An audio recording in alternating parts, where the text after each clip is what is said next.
do I write? Basically what I'm required to write for class. Emails, text messages, Writing 20 stuff. Well, I'd say most off I normally write scholarly articles. Well, seeing as I'm in Pratt, I can't say I do a lot of writing for school, but I do journal quite a bit. And I write for a house course that I'm taking now about Ayn Rand, and I also write for the Duke Engineer magazine. I am writing my dissertation right now. Yeah. I do a lot of email and memo writing.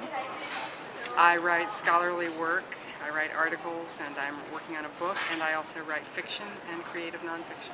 I write emails, Facebook posts, essays, a lot of essays, little post-its.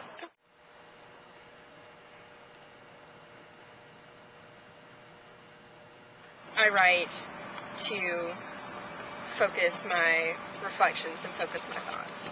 A struggle. Depending on the topic, it can be very fun. It's very good to get your thoughts out and organized.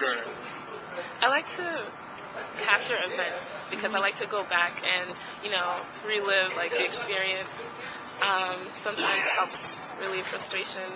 But it's definitely nice to think about something and then to be able to sit down and to put it down in a record. And then actually it's even better when you come and you find that document years later and you're like, oh, this is so interesting, I can't believe I wrote about that.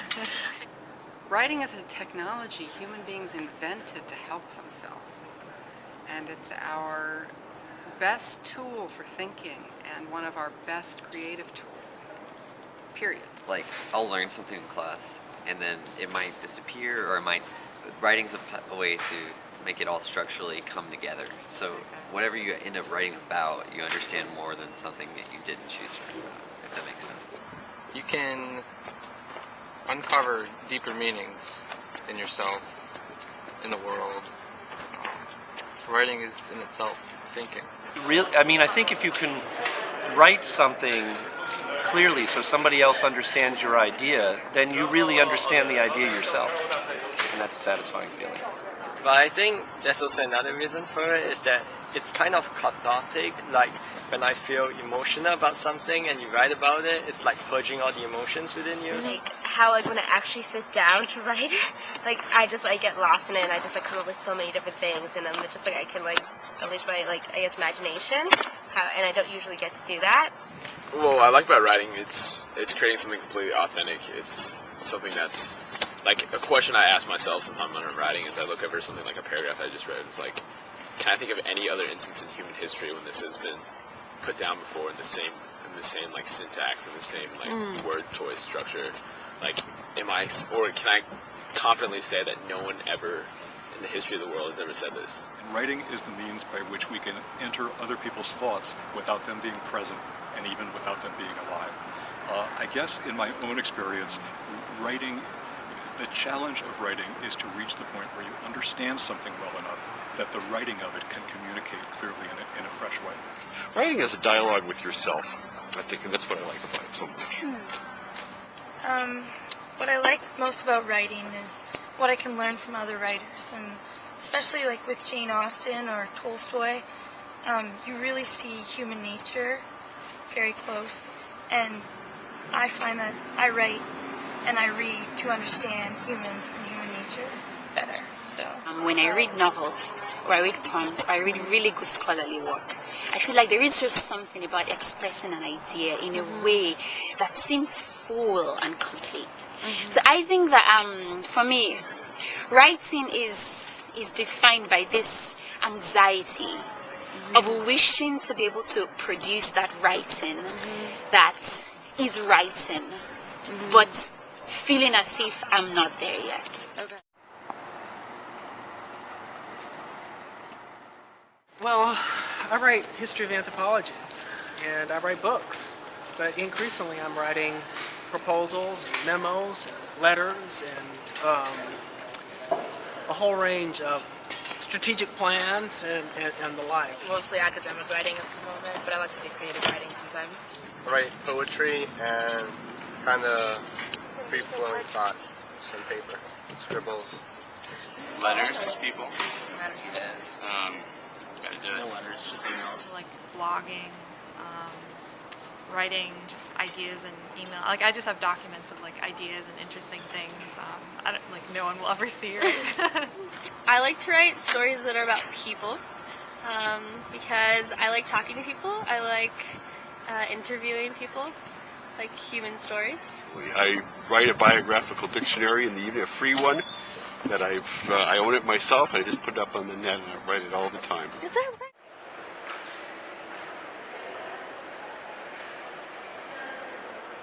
I feel like the more I write, the easier it is to formulate my thought. Thought formulation is the most difficult part. To say, I have this broad idea that I want to express. And then to figure out how to express it. And then to figure out how to ornament the expression of this idea. You know, so it's usually, I don't know, I kind of go through that from the start to the finish. Well, writing is a very personal process, and I think you might even say writing is a process that's very much linked to people's personal neuroticism. You know, there was a famous writer, Schiller, who had to have a drawer open in the desk with rotting apples in order for him to be able to write. I would never think of doing that, but I have my own little ones. Honestly, my best sort of ideas about things to write about probably come to me when I'm running. And then I'll literally be like sweaty and I'll like run into a computer in the library or in the Bryan Center or something. And I'll just I'll open up like a Google Doc and just have to get something down and then come back to it later. I guess I think I typically need a place where, you know, there are like people walking around. There's some type of energy or vibe. I am going broke buying lattes because I only write in cafes. And I write and sometimes I edit, and it's an hour of every day. Probably in my room, just like before bedtime, 15 minutes. Cool. That's the best time. Or early in the morning. Early in the morning, right when you wake up, you can write really well. Why is that, you think?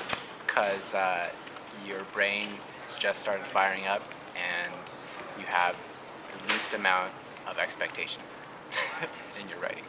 So whatever you write is unjudged. Well, I'm one of those people that procrastinates a lot, and so it's always really hard for me to start writing, but once I actually do start writing, it just kind of comes naturally, and it really helps me to outline and whatnot, but it's hard to get started, and then it just kind of goes, so I enjoy it. I really enjoy like seeing the end product of all that, so. I usually have to go back and reorganize my thoughts because when they first go out onto paper, they don't logically make a lot of sense, so then I just kind of write it and then organize it. I generally like to write all at once.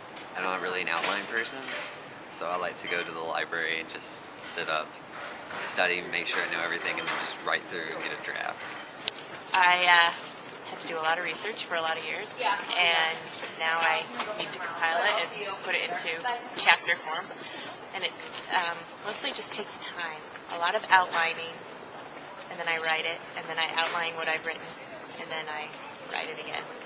I don't like planning it out so much. I don't like outlines or anything like that. I like just sitting down and going with the flow and just like whatever comes out. And I'm very like, I'll reread everything. Immediately right after I write it, I'll reread it. That's why I don't really like proofreading it, because I feel like I've already read it so many times.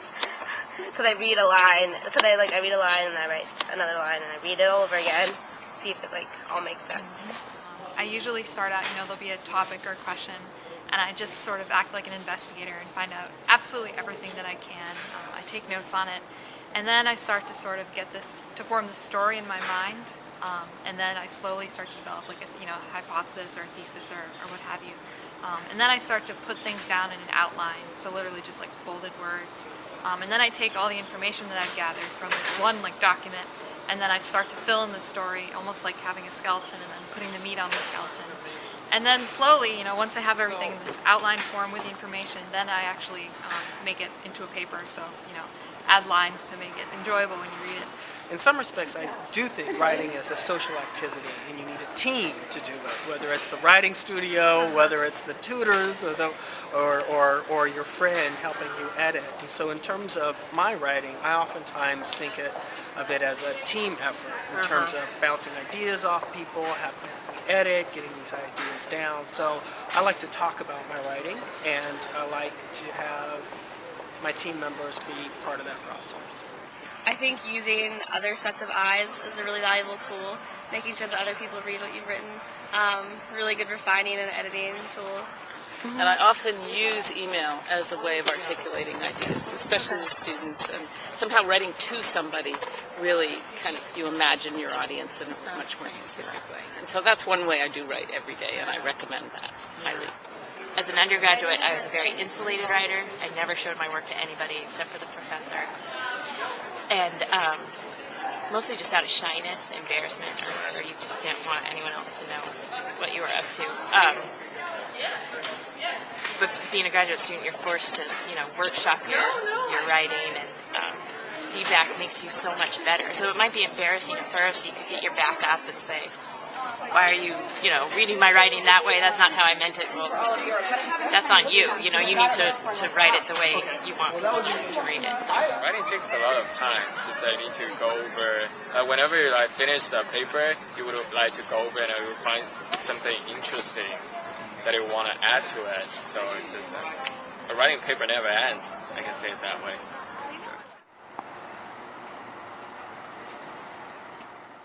Okay, so as a graduate student, of course, I do academic writing.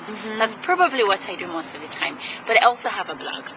So I do kind of much more popular kind of writing. And then as a creative outlet, I write these poems that I never let anyone see. Facebook statuses. Wallpapers there, yes. Yeah. Live reports. I write in a journal, and I write fiction, like short stories, and I want to be a novelist. I guess that's my goal. I guess I like writing about journaling affairs, like my daily affairs and everything. I like writing about what I'm thinking about, what I feel like doing, because to me it's a great way to actually keep in touch with what I've thought about in the past. I had a blog for the Boston Globe, just about high school football and my experiences, and I actually had a poem, which was my first piece. I write books and articles on Muslims in Europe and India, Pakistan, places like that. Like poetry, like little dumb haikus. Travel writing, blog writing, and school writing. Do you have a blog? I do. What kind of blog is it? It's a secret blog.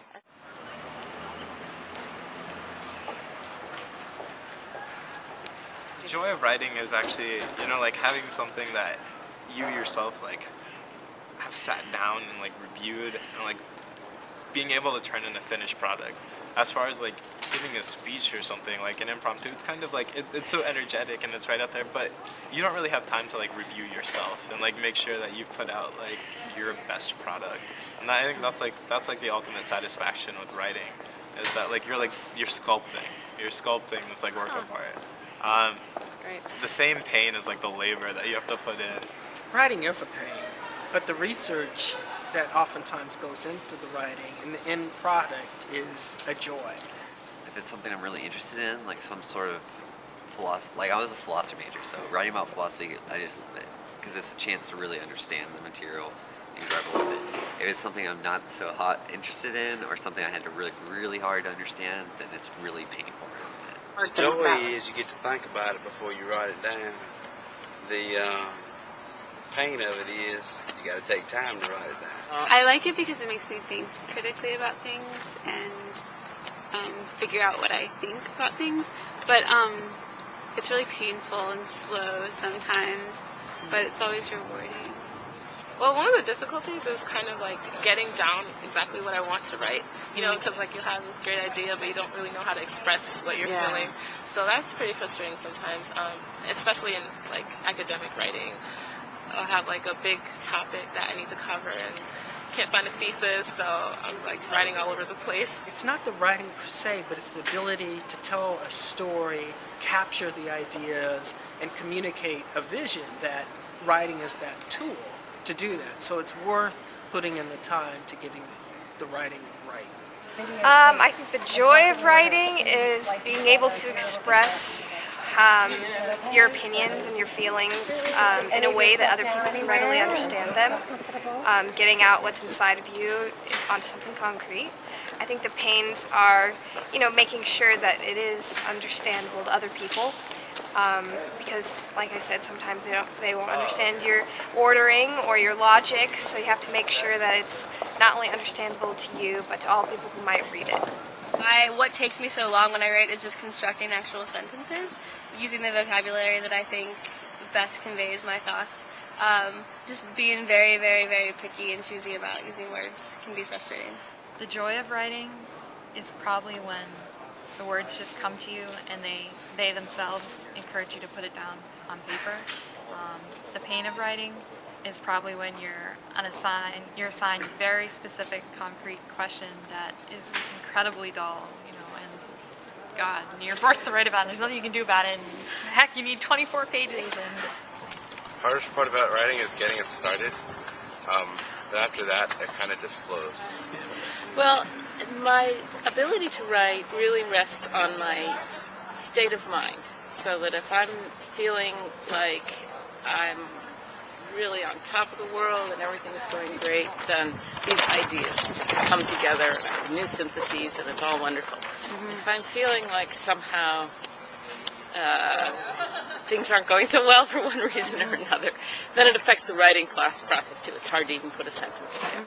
That's why I once wrote an article called The Illusion of Wholeness, and it was about shifting selves, because I feel like I'm a completely different self at different times, and some of them are good writers and others aren't. I guess one of the joys is just, I don't know, I feel like when I'm writing, I'm going somewhere else, and kind of getting away from the now and just going to a different place. I guess one of the greatest joy of writing is that you get to pour out all your emotions and everything. And one of the frustrations about it is that you'll never get a perfect piece of writing. There's always something you find fault with it. So, yeah, yes, you can. I'll never write a perfect piece, so that's quite frustrating at the same time. Writing, like every other form of art, is difficult, and I honestly do not think that, at least from my experience, there is a moment where you can master it. Master writing and say, before I set to writing, I have it all figured out. I think the anxiety and the toil is probably part of, I don't know, what makes writing fun and fulfilling at the end of the day. Yeah.